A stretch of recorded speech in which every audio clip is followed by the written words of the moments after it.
In this video, we're going to be talking about how to fix your Hulu buffering problem. The first thing you want to do is check your internet connection, test your speed. Hulu recommends 3 MBs for streaming and 8 MBs for live TV. Also, lower your video quality. You can go to the video player, click on the settings gear icon and select a lower video quality, which uses less bandwidth.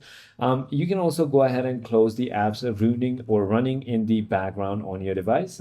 If your application is not updated, simply go ahead and update your application from the iOS Play Store, App Store or Play Store. You can also go ahead and restart your streaming device, your smart TV, phone or computer, which clears temporary files.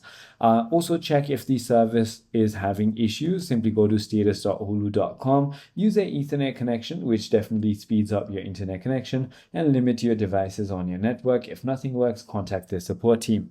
I hope this video clarifies everything for you. If you have further more queries, feel free to comment down below and I'll see you on the next one.